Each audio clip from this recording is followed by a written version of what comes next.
Hello friends, কেমন আছো সবাই?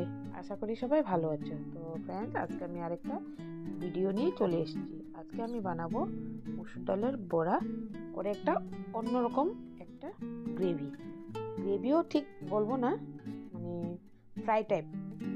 তো প্রথম আমি ডালটাকে গ্রাইন্ডারে একটা কাঁচা লঙ্কা দিয়ে একেবারে ফাইন পেস্ট করে নেব। এই যে পেস্ট হয়ে গেছে। এখন এটা আমি একটা বাটির মধ্যে নিয়ে নেব।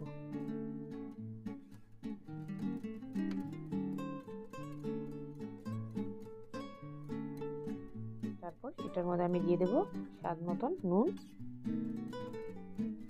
আর একটু হলুদ গুঁড়ো, আর দিয়ে দেব কালো জিরে। দিয়ে ভালো করে এটাকে আমি 10 মিনিট ফেটিয়ে নেব।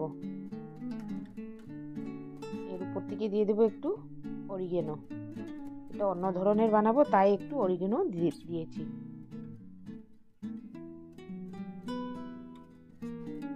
দিয়ে দিলাম কুচানো পেঁয়াজ। দিয়ে ভালো করে এটাকে আমি ফেটিয়ে নেব প্রায় 10 মিনিট। তারপর কড়াইয়ের মধ্যে দিয়ে দিলাম সাদা তেল।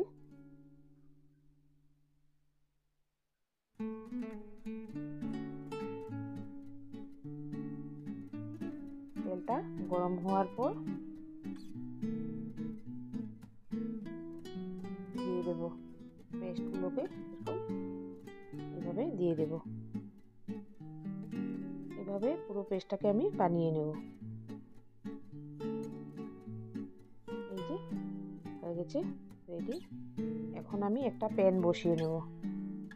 প্যানে দিয়ে দেব সাদা তেল, আর একটা শুকনো লঙ্কা চিড়ে দিয়ে দেব। দিয়ে কিছু গোটা গরম মশলা দেব, দারচিনি, লবঙ্গ, এলাচ দিয়ে একটু নাড়াচাড়া করে নেব। তারপর দিয়ে দেব কুচানো পেঁয়াজ, দিয়ে একটু লাল লাল করে ভেজে নেব।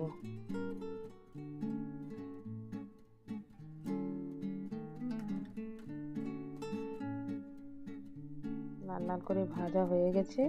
এখন দিয়ে দেব আমি কুচানো রসুন আর আদা, দিয়ে লাল লাল করে ভেজে নেব।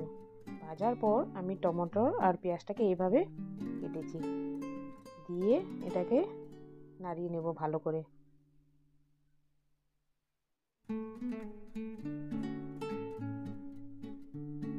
এই যে আমার এটা ভালো করে ভাজা হয়ে গেছে। তারপর দিয়ে দেব আমি 1.5 চামচ সয়া সস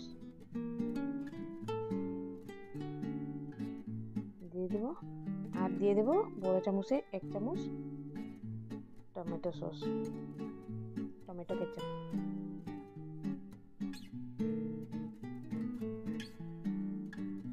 ভালো করে এটাকে নাড়াচাড়া করে নেব। এইভাবে একবার বানিয়ে খাবে, খুব আলাদা স্বাদ।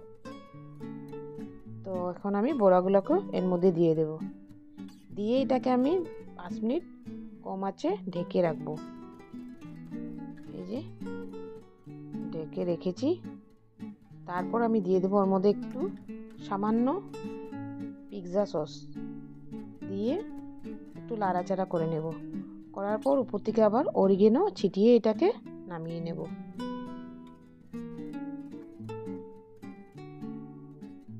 এটা খুবই অন্যরকম রান্না, আপনারা একবার বানিয়ে দেখবেন ফ্রেন্ডস, খুব টেস্ট হয়েছে খেতে।